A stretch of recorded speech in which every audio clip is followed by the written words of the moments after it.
Pendant la nuit, deux amis montent sur le toit d'un immeuble pour sauter en parachute. À l'atterrissage, Jack est surpris par l'attaque d'un prédateur qui le prend pour une proie. Pendant ce temps, Evan arrive à la maison et tente d'affronter le souvenir traumatisant du jour où il a perdu sa femme Brooke, dévorée par un Albertosaurus.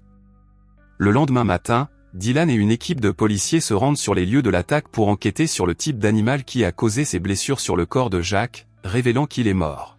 Quand ils se rendent compte que le jeune homme portait un parachute, Dylan suggère qu'il a été attaqué dans les airs, mais ses supérieurs estiment qu'il n'existe pas d'animal volant assez grand pour causer tous ces dégâts. Pendant ce temps, d'autres habitants sont attaqués par l'animal préhistorique qui continue à errer librement dans la ville. Déterminé à prouver sa théorie, Dylan parcourt la ville à la recherche de la créature et trouve Evan dans un parc. Les deux entendent un rugissement, alors Dylan prend immédiatement son téléphone portable pour appeler des renforts, mais une onde magnétique empêche l'appareil de fonctionner. Evan, à l'aide d'un détecteur, découvre la source du signal.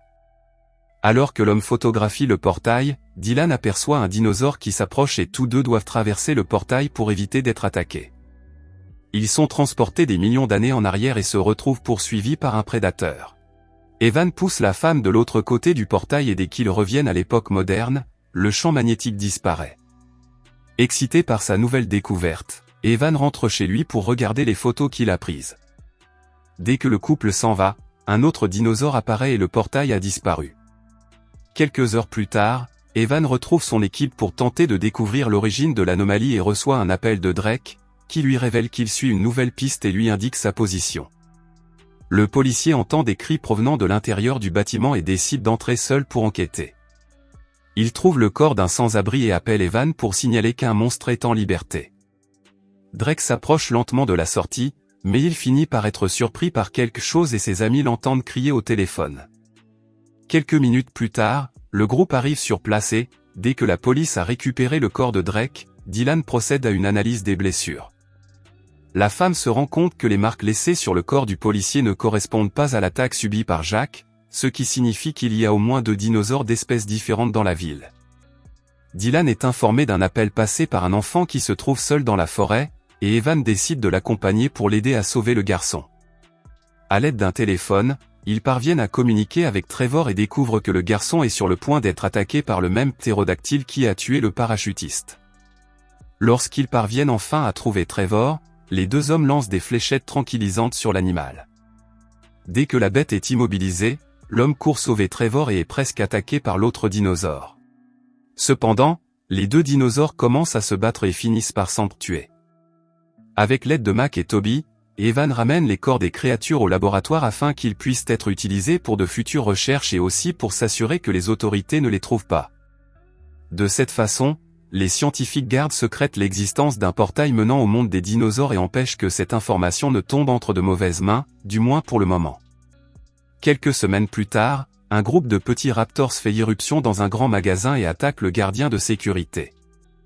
Tôt le matin, Evan est informé de ce qui s'est passé et se rend sur place en compagnie de Dylan et Mac pour tenter de capturer les animaux préhistoriques. En raison de son passé traumatisant avec les dinosaures, Mac est prêt à leur tirer dessus, mais Evan le lui interdit et ordonne que les raptors soient capturés vivants. Pour garantir le succès de la mission, Evan fournit à ses compagnons un fusil paralysant capable d'abattre toute créature pesant jusqu'à 3 tonnes. Afin d'effacer toute trace de l'opération, Evan désactive le signal de toutes les caméras de sécurité du magasin et le trio suit les traces de sang pour découvrir si la victime est encore en vie. À l'aide du dispositif de détection, Evan se rend compte que l'anomalie est à proximité et il tombe bientôt sur un nouveau portail ouvert. En s'approchant, le trio découvre que la moitié du corps du garde de sécurité a été entraîné de l'autre côté du portail et il tente de le ramener, mais une grande partie de son corps a déjà été dévorée. Pendant qu'Evan et Dylan fouillent les lieux à la recherche des spécimens de dinosaures, Mac sort son arme pour s'assurer qu'aucun autre animal ne traverse le portail. Au cours de leur recherche, les 2 hommes sont surpris par l'apparition soudaine d'un raptor qui s'était caché entre les étagères. Evan tente immédiatement de tirer sur la créature, mais celle-ci parvient à s'échapper à nouveau. Dylan a alors l'idée d'utiliser un appât pour attirer le raptor et ils parviennent enfin à le capturer. En voyant le petit dinosaure, la femme se rend compte que la créature appartient à une espèce qui chasse en meute, elle contacte donc Mac pour savoir s'il est en danger. Après avoir vérifié que leur ami va bien, Dylan et Evan préparent un nouveau piège. Mais cette fois, la créature ne se fait pas avoir et aide son compagnon à s'échapper de la prison. Immédiatement, le couple part à leur recherche, mais les créatures font tomber une boîte sur Evan et volent les armes des humains.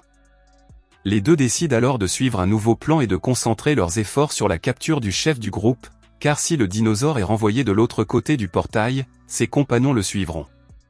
Pendant ce temps, Mac poursuit un dinosaure et tente de le toucher avec ses flèches tranquillisantes, mais l'animal se cache dans l'entrepôt et l'homme le poursuit dans le but de l'éliminer. Pendant ce temps, Evan et Dylan se rendent compte qu'ils sont encerclés et décident de se séparer pour semer les prédateurs. Terrifiée, la femme se cache dans une grande boîte métallique, mais les dinosaures unissent leurs forces pour la détruire. Alors que Dylan est sur le point d'être attaqué, Evan apparaît avec un aspirateur et utilise le bruit de l'appareil pour éloigner les dinosaures. Inquiets pour la sécurité de Mac, les deux amis décident de partir à sa recherche et sont soulagés de découvrir qu'il a capturé l'un de ces monstres. Après avoir enfilé des combinaisons de protection, le trio se lance à la poursuite de l'alpha. Après l'avoir capturé, ils aident le dinosaure à traverser le portail.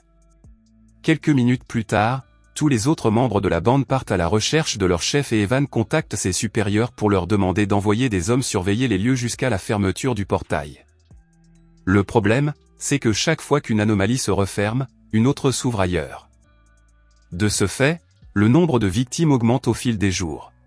Lorsqu'une nouvelle alerte d'anomalie se déclenche et que Toby découvre l'emplacement, elle se rend compte qu'un portail s'est ouvert près de la cabane d'un vieil ami de l'université. Immédiatement, la femme appelle Mac pour l'accompagner sur place, puis elle appelle les renforts et Evan, qui montent dans la voiture avec Dylan pour se rendre sur les lieux. Arrivée à la cabane au milieu des bois, Toby parle à l'un des membres du groupe dans lequel elle jouait lorsqu'elle était à l'université et lui dit que les filles sont en danger. Nat révèle que Bobby a disparu dans les bois quelques minutes auparavant. Toby commence alors à soupçonner que l'homme a été agressé. Elle ordonne rapidement aux filles de monter dans la voiture, mais Nat décide de rester pour aider Toby et Mac à rechercher le garçon disparu. Dès que leurs amis sont partis, le trio tombe sur un dinosaure et tous montent dans le van pour tenter de s'enfuir. Voyant son ami s'éloigner à toute vitesse, Toby décide de la neutraliser à l'aide d'un taser et ils finissent par avoir un accident. Evan et le reste de l'équipe arrivent à la cabane et contactent Mac pour savoir où il se trouve. L'homme découvre qu'un dinosaure est en liberté et se lance à sa recherche. Au cours de ses recherches, la jeune fille trouve le corps de Bobby complètement dévoré. Alors que le trio s'enfonce dans les bois à la recherche du prédateur, la jeune fille est poursuivie et court entre les arbres tandis que ses amis tentent de tuer le dinosaure. Juste au moment où la femme est sur le point d'être rattrapée, Evan parvient à la pousser, donnant à Dylan la possibilité d'atteindre sa cible. Après avoir assommé l'animal avec un tranquillisant, il décide de l'attacher pour faciliter son transport. L'objectif est désormais de trouver l'anomalie afin de renvoyer le dinosaure chez lui. Pendant ce temps, l'équipe de Max continue à chercher le portail et tombe sur un ours au milieu de la forêt. Au lieu de tirer sur l'animal, Toby ordonne à ses amis de lever les bras et de se mettre à crier. De cette façon, ils parviennent à faire fuir le prédateur et poursuivent leur recherche. Quelques minutes plus tard, le trio trouve l'anomalie au bout d'un pont et Mac informe Evan de sa position. Il demande à son partenaire de l'aider à transporter le dinosaure et Mac se dirige vers eux. Soudain, un autre prédateur apparaît et Evan lui tire dessus. La créature décide de s'enfuir et court vers le pont. Dès que l'animal traverse le portail, Mac appelle des renforts et demande de l'aide pour ramener le dinosaure inconscient à la maison. Quelques jours plus tard, alors qu'il conduit en ville, Evan entend les cris d'un groupe de personnes et découvre qu'un autre prédateur est en liberté. Le dinosaure et l'Apache Sphelosaurus qui, bien qu'il soit un animal herbivore, se montre agressif lorsqu'il se sent menacé. Chaque fois qu'il voit son reflet dans la vitre, la créature pense qu'il a affaire à un adversaire et attaque. Dylan arrive à la conclusion que le dinosaure n'a aucun intérêt à blesser les humains et elle est heureuse lorsqu'elle parvient à l'immobiliser. Lorsque Lyd arrive, Mac décide de rester pour l'aider à ramener le dinosaure à l'anomalie et Evan retourne à Cross Photonics, la société qu'il a contribué à fonder. Quelques heures plus tard, un groupe de skateboarders a publié en ligne une vidéo dans laquelle ils ont filmé un tricératops marchant dans le parc. En voyant les images, Evan et Dylan se rendent sur place et découvrent qu'il a envahi un immeuble de luxe. Parviendront-ils à capturer tous les dinosaures? Si vous souhaitez suivre la suite de cette série, commentez en indiquant votre dinosaure préféré et inscrivez-vous pour ne pas manquer la suite.